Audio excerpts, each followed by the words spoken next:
All right, welcome in. This is Coach Mark Gottfried, and I'm fired up today to be here on the Front Row Podcast. I've got an amazing guest that I've known for years and years and years, Chris Rivers. And Chris has had a lifetime in basketball, a lifetime of really, in my view, helping young people.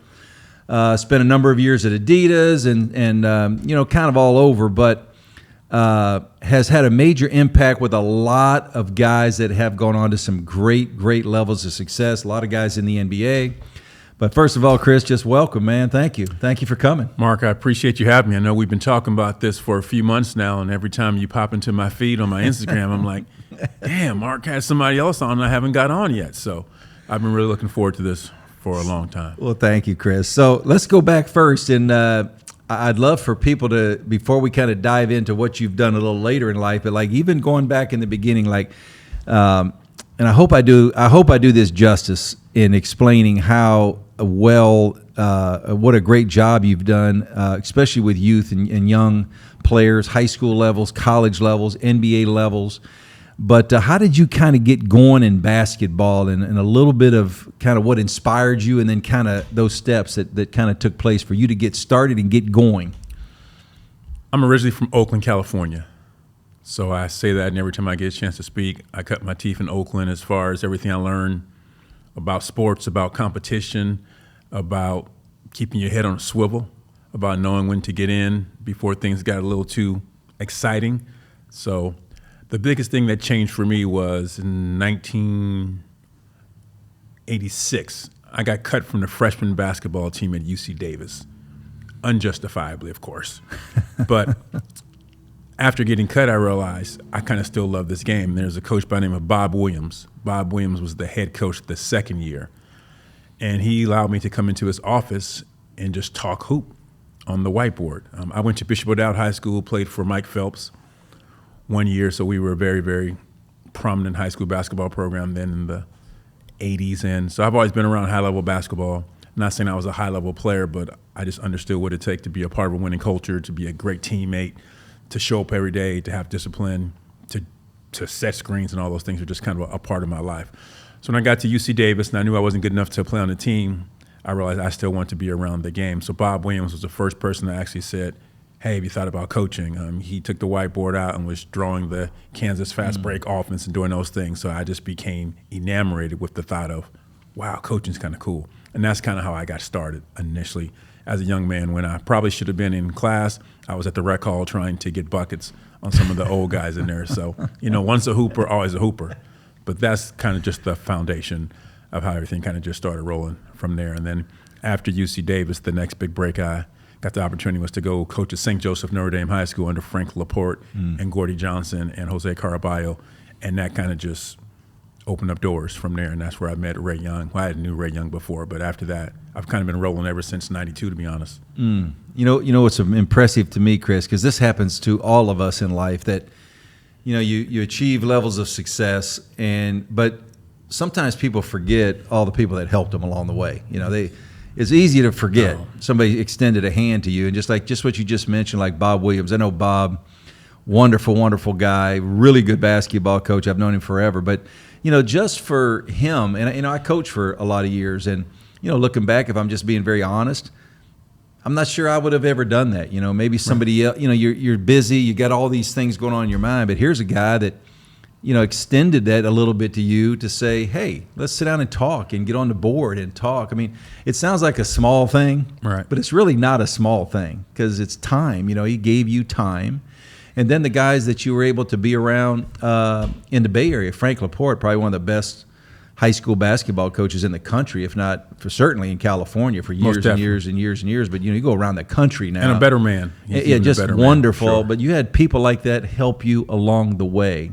And I'm sure that has resonated with you as far as without people helping you, who knows? No, I can definitely pinpoint where I was in my life, how old I was, what I was involved with, and what individual potentially opened that door. I mean, there is no Adidas if there's not Calvin Andrews. There is no me meeting Sonny Vaccaro if it's not Calvin Andrews. So I can look back at these different times in my life and remember that person gave me an opportunity. They believed in me. or they let me coach a team, or they let me run the tournament, or whatever it may be. So I try to continually be cognizant of that today, even as we're a little bit older, and now my kids are 22 and 26, and I'm having them try to connect with people. So I know that it doesn't stop. I mean, we have to continually give back, but I don't think and plus we kind of just are better at giving people their flowers now. And whether it was Frank Laporte or Coach Phelps, who didn't even know he was doing it. I mean, I was just at high school, but the things I learned from being 13th man on the 14-man roster that year. I wasn't 14th. I was 13. I like to clear it. I was pretty good, but we had some guys who were a little bit better than I was. I will never ever forget. So that's unbelievable. Chris, talk about, because people that will watch and listen to this episode with you, Oakland, California. I've been in Oakland a million times in my lifetime, and there are parts of Oakland pretty tough areas in Oakland, and sometimes cities get a bad rap, and okay, that's a tougher area. But for you, growing up there, what kind of impact did that have on you, being from Oakland? Being from Oakland, number one, I had fantastic parents. Mother and father didn't play at all. So be home at 6 meaning being home at 5:55. Doing the dishes meaning doing them right. I can recall where my dad woke me up at 11 o'clock at night because the dishes weren't dried properly. Isn't that great? That And is so good. it's great now, but it only happened once. So we were fortunate where we didn't live in the high rises or up in the hills, but we also didn't live in some of the areas that were a little more tougher. But I rode the bus. I walked. We went to all parts of Oakland. So I graduated the class of '86. So at Bishop O'Dowd, even though I did not play that year, Skyline had Greg Foster and Gary Payton. McClymonds had Antonio Davis and Patrick Clardy. Fremont had, I think, Shaun Livingston. So that's just in Oakland. And although I was at Bishop O'Dowd, which is a private school, Oakland only has 6 public high schools, 5 or 6. So, and we had Hook Mitchell, who was just this most incredible athlete I've ever seen in my person, who was legendary for jumping over cars in slam dunk contests at 5'10". So, but just that balance of knowing that we would go to the park, we'd play hoop. We would get on the bus, we'd go from Oakland to Berkeley and go play pickup games, stuff that kids, here I'm gonna start sounding old again, just don't do at the same rate that we used to. But we also knew that going in certain neighborhoods, going in certain places, you just kind of had to be a little more nimble at occasion. Sometimes you just didn't go by yourself, but the love for basketball, the love for competition, I was a pretty good track athlete early, so it wasn't that my parents were breeding me to play sports. It's just I also played piano. I played bass clarinet. I was as well-rounded as it could be, but sports is where you just gained your notoriety, and the ability to be competitive was something that we just thrived on. And at that time, when Gary Payton was a little bit better than the rest of us, we never knew he'd go on to be one of the greatest players ever. I mean, I could see it now, those little nuances that he had in his game. We didn't understand long arms then. We didn't understand tenacity, his ability to press, all those things that he did, and he did his whole career. I mean, we were playing open gym in a little church gym on 41st and Foothill with Gary, getting after like everyone else did. But just looking at it, and to think that 2 players, him and Greg in the same high school class, both made the NBA and had incredible careers out of this small town. But Oakland's like that. I mean, with the Jay Kidd who came right after, Brian Shaw was a couple years in front of me, whether it's Eric and Aaron Goodwin, who were the agents, or Calvin, or Drew Gooden, who I coached in AAU, or Leon Poe. I mean, we could sit here and go on and on and on. Or Johnny Bryan, who's not coaching, or I mean, we take a lot of pride in being from Oakland or the extended Bay Area. We're from the town. So regardless how old you are, even to this very time, you meet anyone from Oakland, to what Dame Lillard's done, and the amount of doors he's opened for. Wow. A lot of his friends who are coached, he probably has 4 or 5 of his guys, including his brother, who are just successful coaches now. So Oakland is something that, as much as it's struggling right now as a city, worse than ever, podcast show later, but you just kind of feel a sense of pride. And I'm fortunate that parents made sure I was a good student, made sure I had good leadership ability, made sure that I wasn't into no nonsense. So when people go, how come you didn't get in trouble? My pops would have hit me in my mouth. And he never had to, but I knew that he would. So, I mean, I was afraid of my dad until at least 16. Then I wasn't afraid, but I still respected him enough where I'm going to be creative enough where he wasn't going to know, but I wasn't going to get caught either. So, and my mom was an angel herself. So that's definitely, I had an older brother named Andre who graduated O'Dowd class of '82. They won a state championship in '81. He went on to UC Davis and played for legendary coach Bob Oh, it's Bob Hamilton. Bob was always chewing a towel, and he was a Hall of Fame player at UC Davis. So I always had someone to look up to and admire. Although I wasn't the player he was, it always gave me the ability to just strive and see what. And it wasn't about sports success. I mean, parents didn't pour into us to have the success that parents want for their kids to have now. We played because it was something to do, be off the street. No one, I mean, going to college was something you didn't think about unless you were exceptional. But so no, Oakland, California is definitely. I haven't lived there in a while, but I'm back there 4 or 5 times a year for sure. And when you were young, basketball was just something that you just loved. I tell people all the time, when I was young, man, I couldn't. I just wanted to get in the gym. I just wanted to go and be in a gym or on a court or at a park. I just wanted to play. I wanted the ball in my hands all the time. I just wanted to go play. But that kind of stirs up a thought in my head, and I'm real curious for this with you, because you've been around basketball, like you and I both. We've been in different situations, but we've been around the game of basketball our whole lives.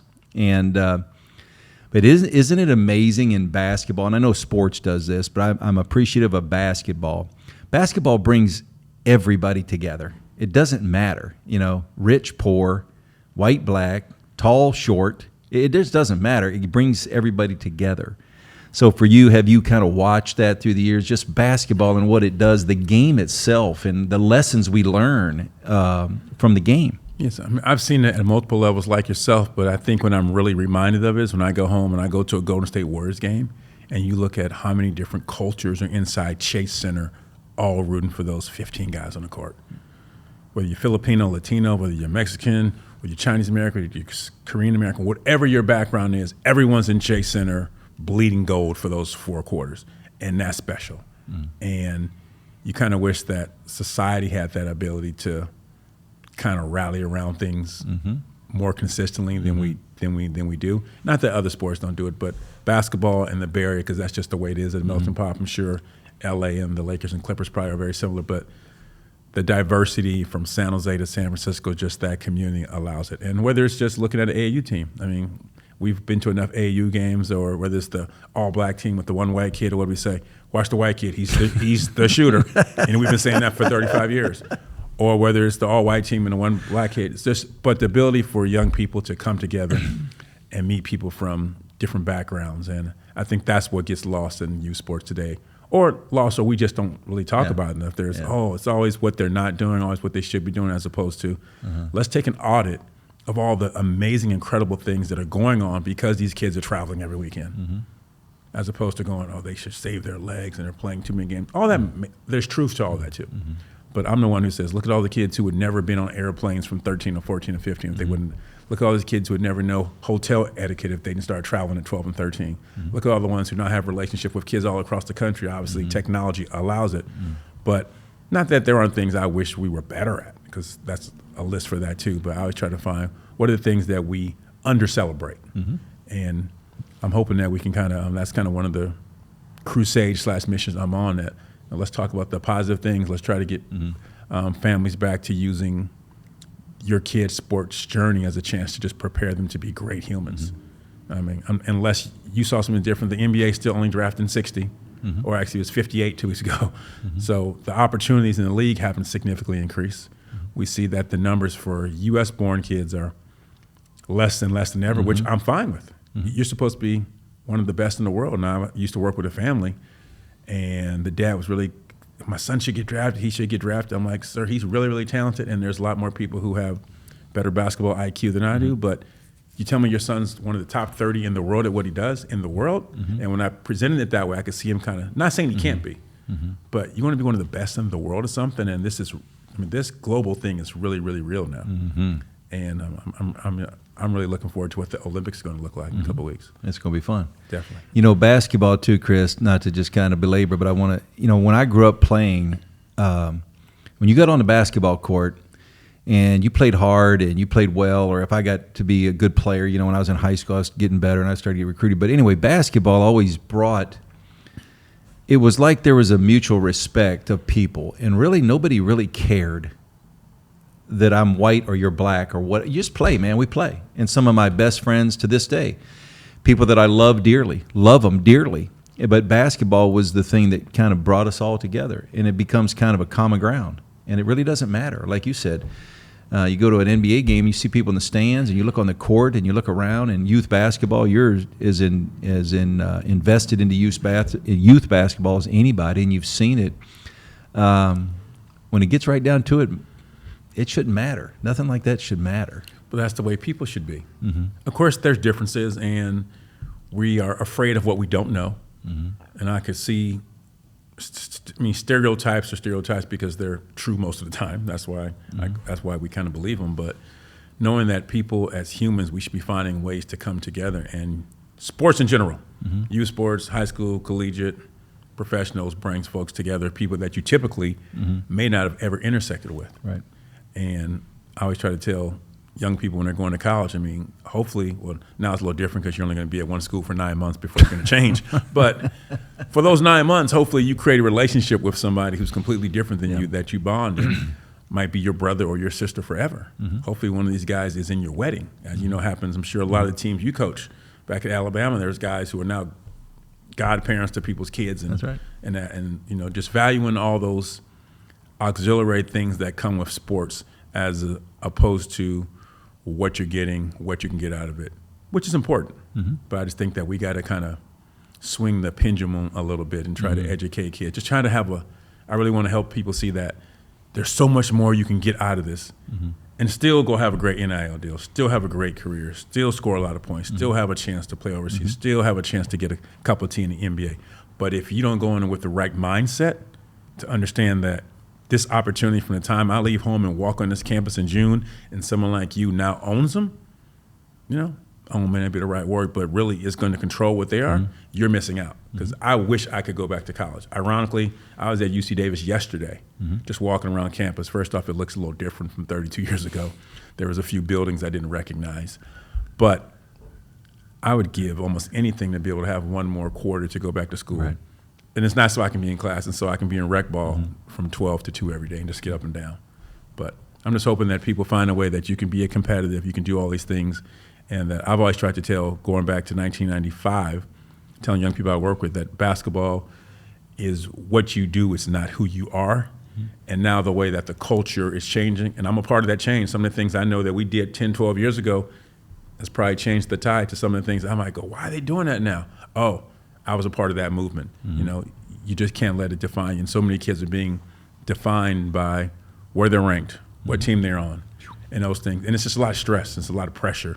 So I'm not opposed to any of the business of it, but I just think that we just aren't balancing enough where, because I've seen kids. If you remember Renardo Sidney Jr., I'm really close to him.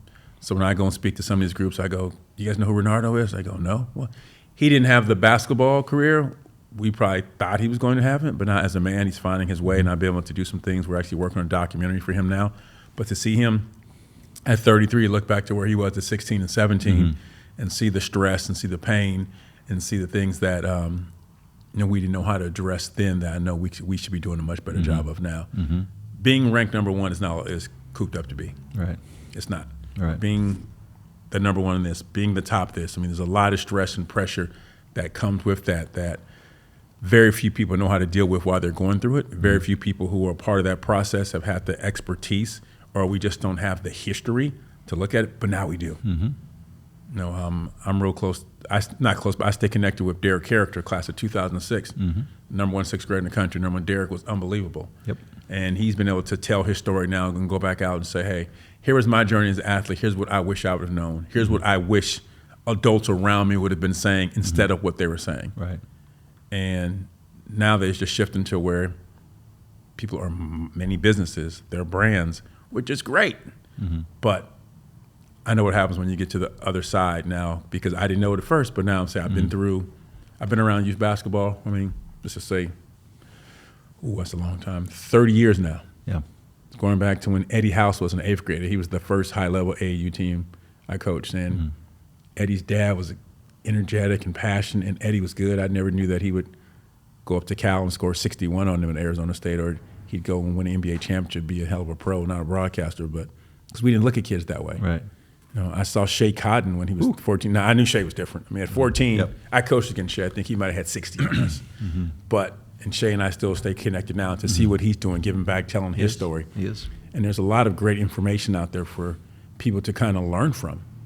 And not that everyone's story isn't unique, not that everyone's going to have that same exact path that someone else had, but why don't we look back and go, there's enough lessons now over the last 30 years or the last 10 years. And now that the game is changing and there's so many things going through, the last 3 years, I've seen some things happen. So that's kind of like, that's why I just appreciate you having me here. Anytime I get a chance to just speak to parents and speak to teams, I'm never trying to tell a parent what to do with their kid. Right. I say it clearly. It's every parent's right to F their own kid up, period. Great lesson.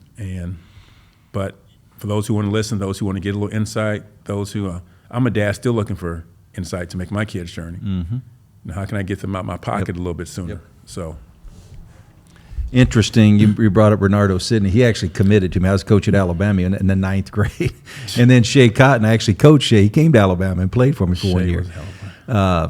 But sometimes we forget, how good those guys were. But, Chris, you've always been involved, and our paths have crossed, 100 times through the years. But your desire to help young people, because what a lot of people don't understand sometimes, and you kind of brought it up there just when you were talking, but especially high-level players that become really good, and they're highly ranked, which, the rankings don't mean a lot, but they're there. It's part of it.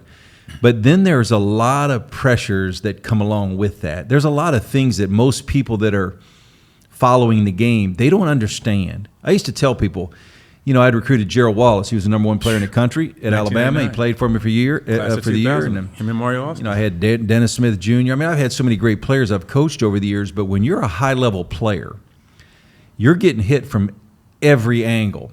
Agents are hitting you. Shoe companies are hitting you. Coaches are hitting you. Everybody's coming after you. Everybody's trying to get some time, and they're trying to convince you that you have to do this, you have to do this. But a lot of people don't realize how much pressure sometimes those guys get when they're highly rated. And you have always had, in my view, you've always had a very authentic care to try to help a young person. That doesn't mean you got to help them make $100 million in the NBA, but just help them navigate some of that without being too overbearing. In my view, you have always been that guy through the years that's been a good voice. And again, sometimes people don't listen, but a good voice for parents and young people when they're trying to navigate that. Most people don't realize how hard that is. Well, I think you hit on something that's definitely needs to be discussed. First off, thank you for the words. And I've always had good intentions. I mean, I can look back, I talk about this 30-year journey, and I sleep well at night. Not that every family's happy with what I told them. I was the one who didn't think Russell Westbrook was good enough to come to ABCD camp. What do I know? Okay. Reggie Morris, sorry. But with all that said is I can say that and obviously being older now, what I know at 50 plus, I definitely didn't know at 25. I definitely didn't know at 30. So I'm like, oh my gosh, I could have been a significant better value to that family if I would have known what I know now. But that's just the maturity process. And the pressures that come, male athletes, female athletes, any sport, because we all I think you broke down, there's probably 8 to 10 different factions that are pulling. I mean, the Cooper Flagg kid, who's incredible. I don't know him, never worked with him, wish him well. But to be that guy, like I tell a parent, to be number 1 is really the worst possible thing ever. Because all you can do is go down. Right. There's nothing good that comes out of being number 1. I mean, nothing. I mean, like what LeBron has done in his career, since he did 5-star, but that had probably been the summer of 2000 where he kind of came onto the scene, to what he's done now. I mean, I hope others are doing it. I saw Kyrie doing some small individual workouts with some kids in Jersey. I was watching a YouTube video yesterday, him just giving back, just really giving nuggets to the game. And there's so many other players that are giving back. And I think what people need to realize is they're using basketball as a chance to teach life. And that these guys at the highest level who achieve what every parent, every kid wants to achieve, are now giving back, that there's so many nuggets. But I just look forward to when those guys, like when LeBron is done and KD's done, they can talk about all the sacrifices they've done. That's what we're not hearing right now. Everyone's seeing they see what the fruits of the work is. They have an idea what they think the work is, but no one knows what the sacrifice is. I mean, whether it's your best team in Alabama or NC State, and so many sacrifices have to go into, and kids just think, hey, I go to school, I work out, I train, I sleep. Those are just the bare minimums. Those are just the basic requirements. And there's so many things as you get older, because the better you get, you start to become different than the rest of your peers, and that's where the pressure starts. Now, why are you going to work so hard? You're already good enough. Come hang with us. And that's when it gets really, really hard. And that stress, and obviously with self-medication and things that are more acceptable today, or definitely consume more than they were previous years, I worry about a lot, because most parents aren't asking their kids. No, more parents are doing it now because there's just too much information out there. So I want to make sure I correct myself on that. But when you're just that talented and you're to be the top 13 or 14-year-old in the country and everyone knows you, that's awful. It's a lot. Awful. It's a lot. It's a lot. And to have to carry that on, what happens when you become the 35th ranked player? That's right. Oh my gosh. Or the guy who was projected 5th coming out of the McDonald's All-American game and got drafted 27th. Oh, he dropped. Stop it. Right. But I can go on and on for that. I just want people to have dialogue and realize that we got to be more conscious of where people are. And we need to realize that things aren't as they appear, and we got to ask better questions. Yeah. And I try to tell families, not what to do, I try to advise families, it's okay to take a different path. And I see families doing it in other sports. And just because you are that person doesn't mean you need to play in every single tournament, every single weekend, go to every single event. Because once you become that person, everyone tends to gain off of you showing up. But parents have FOMO too. Parents get excited. When you have I know how to celebrate my kid who was just a decent high school player, so I can't imagine having someone that it just kind of sucks everything out of us, where we just want to go. But I think we kind of need to hit the brakes, Right. Stop, think about it. Why are we doing it? Is this the best course? Let's look at the last 30 kids who were like my kid, and let's see how that path went, and let's look at it. But we're still in uncharted waters. This is going to be starting year 4 of NIL, Coach. So, could you coach right now? Be different. I could do it, but it's just different. Yeah. And the guys I've talked to, but you have to adjust as a coach, and that's part of the turf. Chris, how about this? I'm curious how this. Have you, over the last 20 years, 30 years, you've been involved with more young people, young athletes, and families? Has the parents' influence or the parents' kind of control, is it changed a lot in your view? Similar? Is it different? Just talk a little bit about the parents that you come across, maybe if you did it 2 years ago compared to 25 years ago. Ooh, watch myself here. First off, I've been extremely fortunate. Every athlete I've worked with, high school player that's gone on to be an NBA player or great college player or an NBA player and a great business real estate, commercial real estate person, speaking of Jared Bayless, I've been fortunate that those families have trusted me to be a little part of their journey. So whether I was at Adidas or I was at Reebok or I was back at Adidas, I worked for some big global brands that my Amex card was accepted everywhere. So I could get everywhere I needed to. And we spent a lot of money creating relationships, trying to win the hearts and feet of young people. So I was very fortunate that I had these resources, I had the trust, I had these platforms. Then I had these families who thought, whether it was Josh Smith's dad, Pete, who I love, I remember sitting on his couch. Probably the summer of 03, Josh got drafted 04. So yeah, we were sitting there and his mom was making smoothies for us. But these parents that trusted me to start to mentor their kids, and I don't think at that time I knew I was mentoring. I was the shoe guy, coming in, building relations. We needed Josh, we needed Dwight, we needed Randolph, we needed them at ABCD camp. That was part of what we did. It wasn't until I got a little bit older, and probably as my kids got older, I realized that I had a larger responsibility.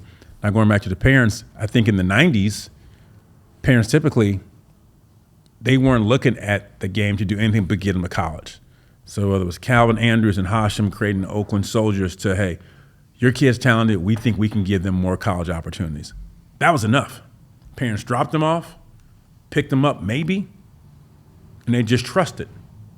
Where now is, parents should be more involved because there's definitely larger visible rewards, but I don't know if I can answer that. It's different. Yeah. But parents used to just look at when you were coaching in the 90s, the questions you were getting to, when you finish up your last year. It's different. Different. And tell me if you think this would be accurate, because you've done this. Like I've told some people this. I played in 1980 in college, 83 to 87 at University of Alabama. I finished there, got drafted by Detroit Pistons, and my roommate Jim Farmer got drafted that year as well. He was the 20th pick overall, Dallas. His contract was $200,000. Now, back then, that was still, we said, oh, that's pretty good. But what changed in my view is, we weren't playing to make the NBA to get like super rich. Like we played because we just loved it and we wanted to play in the NBA. Like that was like the dream come true. Right.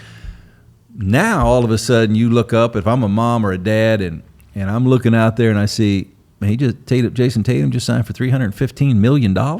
Now, that's a little different than it was 25 years ago. So now, hey, Junior, you better get your butt out there and start working you better start playing, because it's generational wealth, potentially, where it used to be it wasn't. But wasn't Magic Johnson, when he got the $25 million a year generational wealth, to us then too? It was to us then. Yeah. So as much as the numbers are astronomical, I mean, I look at it, roll across the ticker. Great for Jason. Don't know him very well. Met his mom a few years ago when we tried to sign with Adidas. Brandy, tremendous woman. But Jason Tatum's always been about that work. I don't know him very well, but he's always been about the work. Mm-hmm. Always been about the work. Yeah. Still about the work. Now he's reached the highest mountaintop. I guarantee you, after the Olympics, if they're able to bring home this gold, they're going to come back, they're going to be about the work again. Mm-hmm. And what's getting twisted is people see that number. First off, you have to be most people don't have a chance at that anyway. They know. They don't. So what are we talking about? Right. As good as Jrue Holiday is, I mean, there's so many players, but I get you can, as consumers, as fans, we can only process so many players. So of course we go to the ones who are the top. Right. Oh, you got to go get that money. No, if smart, we should really I would be developing a tennis player. Right. Because you can golfer and all those. But no, for those 0.1 percenters who are going to have the chance to be those max players in those NBA teams, that's great. But right now, you can have a pretty darn good living being a 4-year college player. You know how many college players now in a Power 5 level? This is not a stat. This is me just throwing it out there. I guarantee you, of the starters on Power 5 basketball team, 312, 70% make more than their parents now. Yeah. In college. To sign autographs or do an appearance. All the lovely things that NIL brings. I'll give the umbrella. It's fantastic. I'm waiting for the time, and maybe you can, I won't put anyone out there. When's that assistant coach, that second assistant at school XYZ is going to tell player ABC, I need you to do something, and that player is going to snap back, kiss my ass, I make more money than you. That's right. I'm waiting for that fight to happen. Yeah. Because it's going to happen. Because pride is going to be tested in someone's locker room. They're going to try somebody fisticuffs if it hasn't already happened already. Because I guarantee you got some starting fives at these elite Power 5 schools that are making more than all the coaching, probably except the head coach, or you would know those. And I'm not saying that's bad or good, but it definitely changes the dynamics because finances matter. So if I'm a parent, college was great. Saving, I'm paying back student loans for one of my kids. So I couldn't imagine not having any of those. But now you have the chance to come out, hopefully with a degree, maybe significant money in the bank. If you've done pretty well, maybe you own some property. Oh, and then have a chance to go play overseas or a chance to sniff the NBA. Closest to the lottery as you can get to not be 22 years old, from what I can see. Right. When my later years of coaching, it changed, even at NC State, where every player on the roster thought they were going to the NBA. Then I left there and I worked for the Dallas Mavericks, and I'm scouting, and I'm going to college games, and I got to go back to the hotel and write my report, and I'm trying to find, I'm watching Trae Young at Oklahoma play against Baylor back in whatever year that was, and there's not another guy in the gym that can play in the NBA. There's just not. I mean, there's one guy that's going to play in the NBA, and the rest of the guys maybe can play. Who are really good college players. Really good college but they players. can't play in the NBA. No. And I'd go back and I'd write it up and I'd say, if we have a free agent camp, maybe we invite this kid, he might, blah, blah, blah, blah, blah. But the reality, but it was so different. But parents, I think, got caught up in it so much because maybe it's the money. I don't really know all the reasons why, but you make a great point about NIL. And another thing about NIL that's going to happen soon is there's going to be a kid somewhere mid-year, mid-season, that's going to come in and say, Coach, I know my deal was for $500,000, but it should be $750,000. Yeah. And I may not play the next weekend. Yep. Because it's not really a contract. What are you telling him as a coach? You're in trouble. It's just a tough situation. What is Mark Gottfried, head coach Mark Gottfried, when that kid comes in and says, Coach, I've been looking at it. My numbers are a little better than we talked about a couple months ago. I need more. I really think my value's here. But that's where people got to be adults. That's right. You got to draw the line. Here's what we agreed to. I'm doing what I said I was going to do. I need you to do what you said you're going to do. Right. I'm telling them to kick rocks. Well, and that's going to develop. Some of that's going to be banked on how good your relationship is with that person. Yeah. But that's a tough one.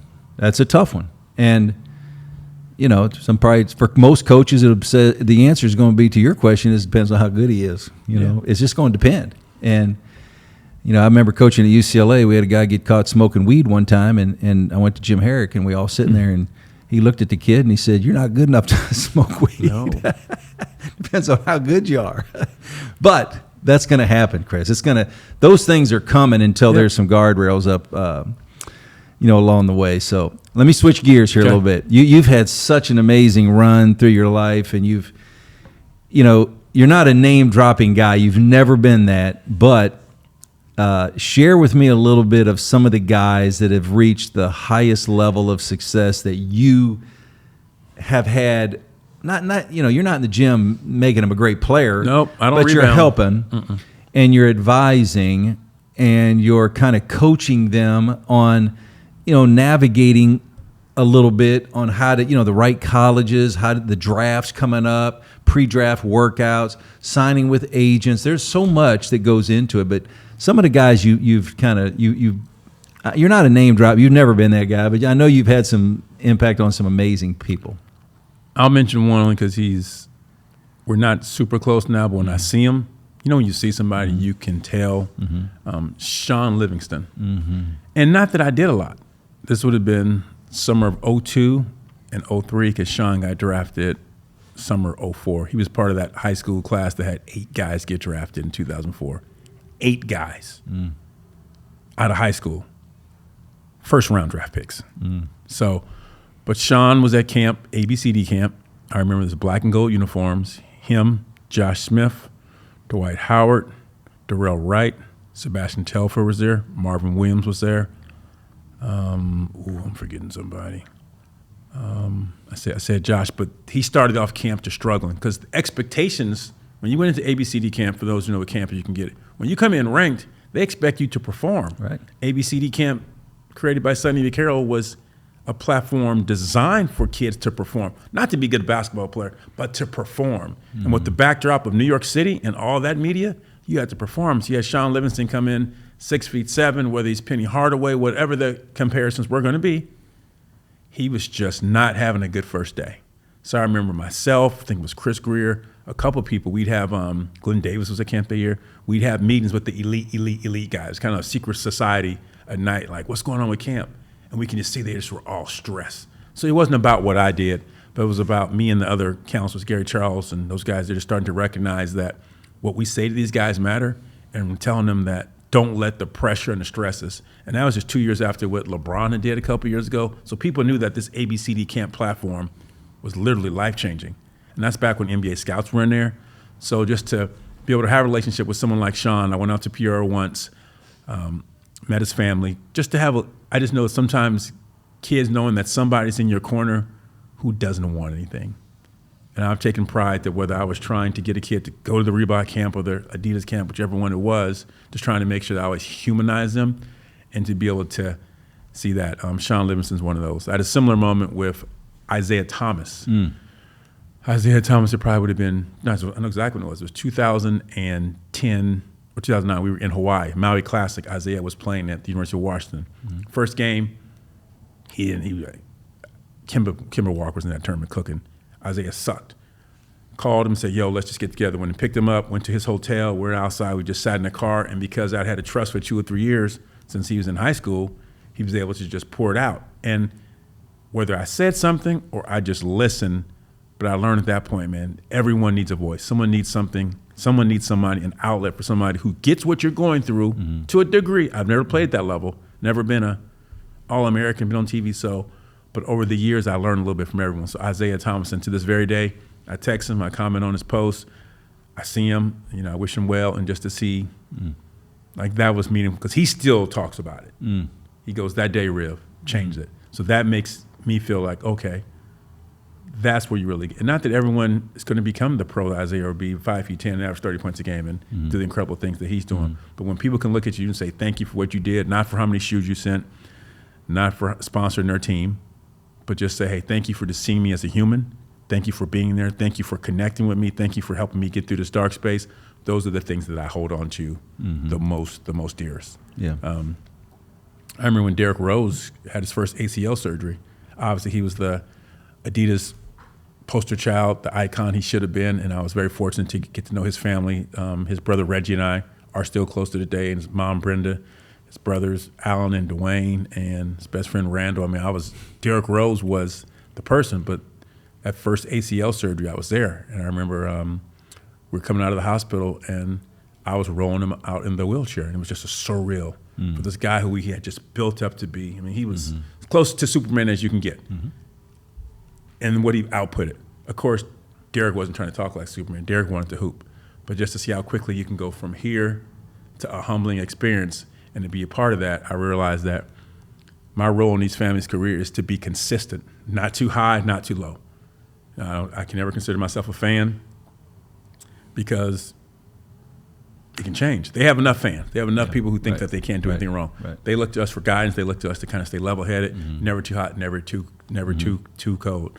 We were at the Portland Trailblazers game, 2013 maybe. We could check it, but when Dame Lillard hit that shot on the Houston Rockets, we were in our Adidas seats and we were sitting courtside. So at that time, Dwight Howard was on the Rockets, pretty big Adidas endorser at that time. And Dame just came into his own as Adidas. So when a shot goes in, of course, you're at home in Portland. It's euphoria because it's an amazing shot, 0.8. And then we all kind of looked at it, those who are Adidas. We went from ready to celebrate to, oh, we got clients on the Houston Rockets team. Let's just sit here and just be right here. And we were right next to the Rockets bench. So one of you were like, nice shot, Dame. But hadn't just to have to keep that control all the way through. So I know I kind of rambled a little bit there, but that speaks of your sincerity, though. When the players like that they get it, they see through all the other stuff. And what I've learned over the years, they want somebody that they feel truly cares about them. Yeah. And I think that's the whole key. And if you do that, guys will, and you develop friendships and relationships that'll last the rest of your life. So how about this one, Chris? So when you're working at Adidas or Reebok, and this is another one where most people, they have no earthly idea. They just, they go to the games, they cheer for their team, they go home, they hop in bed. They don't really know, but the competition between, Adidas, Nike, Under Armour, at one time it was Reebok, Converse years ago, all that. But the competition to land and get one of those marquee high-level players, because that's a lot of money. There's a lot of endorsement opportunities if I'm at Adidas or if I'm at Nike or if I'm at Under Armour, but the competition to get those players has to be and had to be for you. You're talking about competitive now. That's competitive. First off, a lot of fun. I mean, I worked with Sonny Vaccaro. I mean, we thought... Who's the best, by the way? We thought we could never lose. I mean, it would be like playing a game of spades, and you always had the ace and the king and the queen if you had Sonny in your team. The Godfather. You had the Godfather. All you had to do was just get Sonny on the phone. My job was just not to mess it up. But the competition, early on, I was brought into it. I mean, Calvin Andrews brought me in. It was when Sonny and George were having Nike. It was heated. I mean, it was personal. So you had grown men across the country not liking other grown men across the country strictly because of what logo was on their polo. Looking back at it, stupid as hell. Stupid. What are we talking about? But it was fun. It was competitive extremely. And then when Sonny decided to go to Reebok in October 2003, we left Adidas. I went with him. So then you had a 3-horse race, Nike, Adidas, and Reebok. I mean, and then when Under Armour came in, probably summer of '08 when they signed Brandon Jennings, and then, I mean, to sit here, I'm thinking about it in real time going, we're grown men fighting over what shoes kids wear. And it's still going on now. It's just different because you don't have the iconic figures. The brands are still doing great events. Puma has a circuit. New Balance has a circuit. I think it's great. The more opportunities for kids to get to college and get a degree, I'm all for. Yeah. Some people say, the game is diluted. But I probably shouldn't go into any of the deep stories. But I remember being at ABCD camp one day before kids are supposed to arise, or the morning kids are supposed to arise. And I'm like, now we're keeping diligent track of who's coming to ABCD camp because we were in New Jersey. The bad guys, Nike, were in Indianapolis. So I remember talking to one kid, like, when you get into camp, like, Coach, I'm on the way. We're on the highway right now. I'm like, what highway you on? Like, we're on Highway 75. And I'm like, I didn't grow up in Jersey, but I knew Highway 75 was nowhere near New Jersey or New York. That was near Indianapolis. I'm like, where are you going? Coach is driving me to... No, you're going to the wrong camp, kid. So, but to think that my life for so many years was based upon, as Sonny coined the phrase, 5 days in July. That's right. Everything was built, but it was beautiful. And to see relationships I made, whether this kid named Mark Jarrell Wright, I coached ABC in 1998, and he was on my team. Mark still lives in Jersey. His son's a point guard in New Jersey, great team. He played for Jimmy Salmon and the Players, and he works with Cal Anderson. But Mark, just one of those kids who I connected with. We didn't become an NBA player, but the relationship is fantastic. And now we talk as dads, we talk as men, we talk as coaches, we debate. I'll see him on Instagram saying, yo, bro, did you really need to say that? Yeah, but isn't that great? But that's what you want. And no different than when you met a young man at 18 and he thought he wanted to play for you. He didn't understand you the first year. Second year, he got a little warmer. But by third and fourth year, he clicked, he grew, he bought in what you did. He's 34, 35, he's coming to tell you, thank you, coach. He's referring somebody to you. That's what I love to see. Yeah. What would be the youngest age you think that you had to kind of, whether Sonny Vaccaro's at Adidas said, we need to get that dude right there, and we need to get him in our camp. We got to get him. What do you think the youngest? Oh, eighth grade, clearly. I can tell you who it was. Taylor King. Who's really good, by the way, as a high school basketball player down here in Southern California. Yes, modern day. They were all in the same class. Yeah. No, but first it was Sebastian. Yeah. Let me back up and do my research. Right. So Sebastian was different. Sebastian he graduated 04, so he probably would have been ABC as 8th grade 01. Sebastian was just a wizard. I mean, yeah. Check the tape. But that class of 07 had Bill Walker, O.J. Mayo, and Taylor King, who we all brought to camp at the same time as incoming 9th graders. Or 9th graders going to 10th. They were early. So I remember going to the 8th grade, 14 and under national AAU game in Orlando to watch O.J. and Bill Walker play. And they played against Isaiah Thomas and Kevin Love in Disney Center. So these kids hadn't even got to high school yet.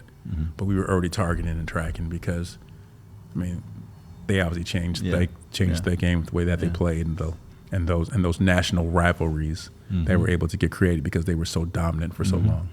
So, Chris, I can go back, and this is actually a lot of fun for me, man. I'm so thankful. And there's a couple other things I want to talk about here, but I do want to. This will be fun. I can go back, and we were all in the same gym. So most people don't realize summertime, summer recruiting in basketball. We're going to the Nike camp, the Adidas camp. You know, we're going to all the camps, and we're sitting there, and they got the best players. And I watched them all. So I watched LeBron in high school. I watched Kobe in high school. Tracy McGrady, Dwight Howard. And I can go through in my mind because I love to do this, especially with my sons who are mid-20s. You know, they have opinions. They can't even remember those old those guys sometimes unless they're playing like right now. But I watched them all play, all of them, and watched them closely. And I have in my mind who I think at that point, not who's the greatest of all time, all that kind of stuff, but in high school, the best player I saw. Who's the best player you've seen in high school? I'm going to dance around that one because that's just what I do. Are you going into politics or something? They might need me to right now. I might give some people a run for their money right now. Shea Cotton's the most dominant player I saw in high school. Right. At his age, freshman year of modern day, clearly. Shea don't get 94, 95 maybe. I think they won the state 95. I didn't see Kobe and Tracy play in high school. I got to ABC the years after, so I can't speak. So I try to speak 99 on. LeBron was the most complete high school player. Yep. And when I realized, I lived in Portland, Oregon, but I flew to Akron, Ohio multiple times during the basketball season when we thought he would look better in stripes than he did in swoosh. That didn't work out so well. But when I realized, Mark, I was sitting in the stands and we were at the University of Akron, a high school game being played at a Division I school that seated 5,000 people, sold out every game, and there was people 10 years old, 15 years of age, 30 years of age, 65 and 70 years of age. And that's when I realized that's what makes him special. There's something about the way, the artistry of the way LeBron played basketball that invited people in to come watch him play that made you feel better about yourself. And I noticed that as a high schooler, the way he passed. Obviously, everyone's seen the tape, but that's when I realized there's something different about the way, because he galvanized people to come together. Yeah. You didn't care about St. Vincent St. Mary, you didn't care about who, but the way LeBron played. So when that iconic matchup happened in November of 2001, when LeBron played Carmelo on ESPN that Thursday night in December, we haven't gone back since then. And that was a high school game on ESPN, and now parents are pissed when they go to an AAU game and their kids' game's not, and they can't get it on their phone. Right. Just look at how technology's moved their game forward. Yeah.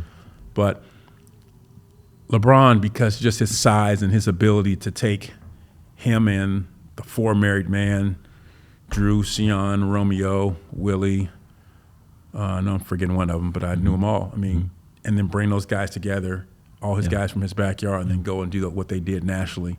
That was special. Not even talk about what he did the next 24 years. Yeah.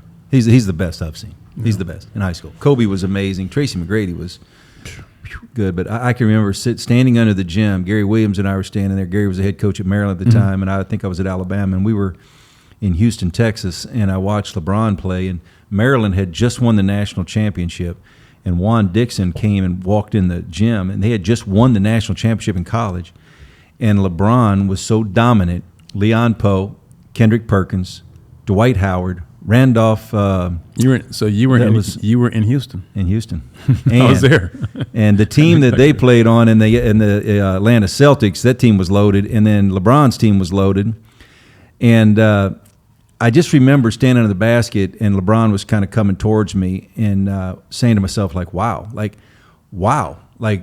I've not seen this. Now, I played against Michael Jordan in high school and at the five-star camp, but I had never seen it. When Juan Dixon walked in, LeBron James hit a shot in the corner, and he looked right at Juan Dixon and said, "You're next." And I'm thinking to myself, that's pretty ballsy right there. Here's a high school kid, but he was so talented.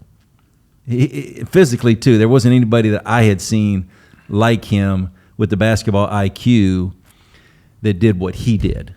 There were other great players. Kobe was amazing at ABCD camp. Amazing. I loved him. I fell in love with him as a player, just watching him play. My God, I just loved him. I loved his competitive spirit at that age, at 17, And he only dialed it up from there. It was unreal. And when I talk to young kids now, I tell a lot of people, you guys just aren't competitive enough to where you want to get to. I'm not saying you won't be a good player, but to where you want to get to, you just aren't competitive enough. So I try to listen. I wasn't a huge Kobe follower when he played. Respected him, of course, one of the greatest ever. But now I listen to a lot of things he said to try to get into the psyche. I'm trying to elevate my level of coaching. I'm trying to be a lifelong learner. So some of the things he said, some of his mindset, I can learn from now. Amazing. And what I tell young kids be careful what you ask for. You guys just aren't competitive enough. You just don't want to fight in between those lines long enough. Or that's one of the things I would tell parents. Develop more competitive kids. You want your kid to be better? Because right now, many parents, they're emailing, they're texting the coach, they're trying to fix. I'm not saying, but if you're trying to develop a tough-ass MFing kid to get to that level where you think your kid, because being talented is not enough, they got to be more competitive. And that's when I learned. You've been on the NBA staff. I've never been. I watched the NBA playoffs just to see those guys are fighting like it's the first one to 11. That's right. And that's what I wish that those little nuances of the game would be communicated more, because that's why I'm going to miss J.J. Redick on the sideline, because he kind of gave you an insight to just higher level stuff, not just cliches and fluff, but the competitiveness that those NBA players go once the NBA playoffs start. I mean, the competitiveness of the NCAA tournament, which you've sat through. kids think you got trainers, you got skills. That's part of it now. It is. That's just like your Yeah. your general classes, but now you got to take your higher ed classes. No you got to start question. adding these other attributes. I tell parents all the time, Chris, and I talk to even here. I'm living in Newport Beach and Corona Del Mar High School. We got a couple really good young players, and some other people around that I know in other parts of the country.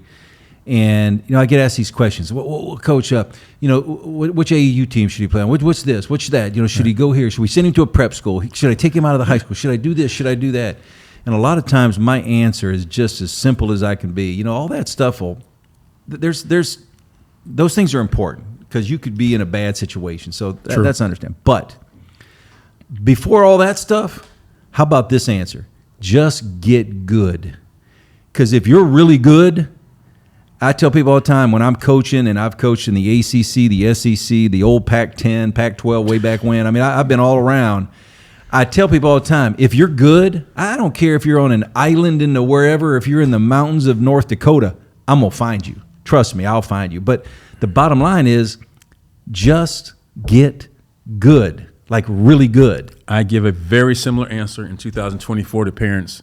I work in the NIL space, definitely not an expert because I don't think anyone is the full expert. How do we get more NIL deals? Become a better basketball player. Period. That's it. Followers, no, all that stuff's cool too. Become a really, really good basketball player. And then a lot more doors are going to open up for you. Right now, people are looking for shortcuts. Oh, I want to get to this. I want to be an influencer. You and I are starting to influence. This is kind of, look at Coach Mark. I'm on Mark Gottfried's podcast. I got the mug here. It's official. But parents, they're trying to navigate so many things that seem like it's a shorter cut to get there. Mm-hmm. But the work is still the work. Mm-hmm. And you know better than I do. All work's not equal. All work's not good work. Mm-hmm. Are you working on the right things? Right. Steph has made the game more exciting. Steph has also screwed up the game in the heads of a lot of kids who think they want to play long term. If you can hit step back threes and all that kind of stuff and have fun, I want you to have fun. I want to celebrate you in 8th grade. I want you to celebrate. I want you to do all that. But as far as getting to those high levels, you got to be about the work. Yeah. You got to be competitive. You got to be able to get knocked down. Yeah. You got to be able to be like Steph Curry and have 8 turnovers in his first college game ever and not get benched and make it through. You got to have someone. Forgot the head coach of David's name was, but Bob McKillop. But someone who's that patient to love you, where today people aren't that patient. Right. You got to have, to be great, you got to have people who are willing to go through that fire with you. Yeah. But hell, at the NBA, just become a great varsity player. Or you can be the best varsity player in your high school history. First off, do you even know who that player was? Right. A lot of kids can't know him past 3 months ago, nonetheless 5 or 7 years. Yep. And because it looks so easy and everyone wants to just get there, I get it. Mm-hmm. My son just graduated from college. It was probably one of the best days of my life. Mm-hmm. And I never thought it was going to be, it was emotional. I didn't think I was going to get hit that. I thought I was going to be finally relieved. Mm-hmm. But it was something about knowing his journey and seeing him get there. And now, but parents are just so get there. No, you got to enjoy each step by step. Man, and get good. Just get good. That's it. Then go some other place and see, is your good still good? That's right. That's another good point. Great point. And it's okay to be a big fish in a small pond. Yeah. That's great. Yeah. But sometimes you got to just go into a little bigger open waters. You and I could talk for hours and hours and hours. So here's what I want people to understand and know. And first of all, Chris Rivers, you've had such an amazing run through your life, and you've impacted so many people. You've influenced so many people. You've helped so many people, families, young kids. And now you are, which I think is an amazing thing for you, because I think you have so many lessons and so many things to share that will help people. You're doing a lot of corporate and keynote and some speaking, and you're sharing stories and your lessons with people. And I know every audience is different for you, because it's like me. When I speak, I speak to a corporate group might be different than I'm going to go speak to a high school basketball team. Right, that's a different thing. But for you, just the opportunity for you to share stories and share your life and share the lessons you've learned, I mean, that has to be such an amazingly fun thing. And because you're still impacting people, just like you've done your whole life. I enjoy it immensely. It's something that brings me a lot of fulfillment. My father taught me early on, he said, always be a leader, not a follower. And those words have never left me. So now that I have the opportunity to tell stories about all these great basketball families that you and I have been a part of and use that as a chance to connect to someone who's not going to be an NBA player, but knowing that I might say one thing that can significantly change the trajectory of their life, I take that seriously. Mm-hmm. When I first started speaking to teams, I used to go, I got 15 kids, I'm in the locker room, I got 15 minutes. I got to get them all. And then I started to realize, no, I just got to get to one. Mm-hmm. If I get to one every time, I'm winning. Because 4 or 5 of them aren't paying attention anyway. 3 or 4 of them aren't ready to pay attention. A couple of them are just good listeners. But can I get to the 1 or 2 kids every time I got a team of 15, if I can get to 1 or 2, I feel like I'm doing what I'm supposed to be doing. And I've had so many individuals. We talked about Frank. We talked about, Bob Williams, Sonny, who've poured into me. It's my responsibility to give back. Plus I got great stories anyway, because I've been around some really, really amazing athletes. And if we just want to talk about entertaining parents on another show, we can do that. But I tell kids all the time, I haven't scored a meaningful bucket in 40 years, but I'm still a baller. Because basketball has been tremendous to me. It's taken me around the world, taking my family to places we didn't know was possible. I've been able to, riding on a private jet with Derrick Rose for 14 days in 7 countries in Europe. I'm the same kid from Oakland we talked about 45 minutes ago, who was riding the bus to go play pickup game against Gary Payton and some other guys who just wanted to hoop. And this game of basketball has been able to provide it to me. Now, I've done my work. I've had to get buttoned up. I had to do some things. I had to get qualification. I've had to sacrifice. I had to move boxes. I had to do airport duty pickup in 1997. It didn't start off on the plane. It started off driving a 15-passenger van with Wiles Prather and 10 Atlanta Celtics from Newark Airport. That's where it all started, with Jay Syriac and Brian Bartley and Brian Crawford and, these guys who I'm passionately will always be connected to. But it started off with just the fundamentals of success, mm-hmm. Whether we know John Wooden gets a lot of the credit, as he should, mm-hmm. but they haven't changed. And today, mm-hmm. we're trying to find all these hacks to kind of shortcut the system. The work is still the work. Mm-hmm. And a lot of kids are working, but they're not doing, they could be working more efficiently. Yeah. But you got to have people in your circle who understand that. Mm-hmm. Well, I would encourage anybody who's listening or watching to this podcast, and if you have an opportunity to bring Chris Rivers in to speak to your organization corporately, whether it's teams, men's, women's, doesn't matter the sport, whatever it may be, I would encourage anybody to bring you in. Because I think, Chris, that sometimes when we speak, it's entertaining. Somebody has great stories, but you've just lived a life where you have so many lessons that apply to just about every walk of life. So my hope for you is, you're going to get it, and I don't have any doubt you're going to have amazing opportunities. No, life is good, and it's not always good. Mm-hmm. We've had those dark times. Another show we can talk about, but coming through adversity and going from where you thought you were on top of the world mm-hmm. to the next day you can't get off the couch. Right. I've had those days too. So the fact that I've been humbled, I've been reminded, I've mm-hmm. been knocked down, had those dark days, makes me, being on the other side of them, more appreciative, and knowing that I have to try to find that one kid, that one parent I can talk to who, if I can get that one parent to speak to his son or daughter differently, how that could be changed for generations. Not financially, but one of my sayings is words matter. And what we say to each other, parents, is really simple. What you say is either going to increase confidence or it's going to take away confidence from your kid. And the less confidence kid is not going to be as talented. And parents have no clue that too many of them, the words they think they're helping are destroying their kids' confidence, and their kids are not developing into the players that they can be strictly because of how they speak to their kid, period. Wow. And so I'm just trying to find that one family who wants to hear that, tell some fun stories about it, maybe go home, have a conversation with their kid, maybe behave a little differently at a game, maybe behave a little differently on the ride home, maybe behave a little different at the dinner table, because we know so many kids, when they get to the level you coached at, which I never was, they have been doing it, that's all they knew. Mm-hmm. But once they get there and they got a chance and they don't have all those voices and they start to realize, I really don't like this. You coached some kids who were studs, but when it got really hard, when they had to show up and get after it for 3 hours every day and practice and do all those other requirements, it just wasn't about being talented, that those sides start coming out. And then when they get away from their families, they're like, oh, man, I don't enjoy this. So I want to tell parents, words matter. What you say to your kid, you're going to blame the coaches, you're going to blame the playing time, you're going to blame the refs.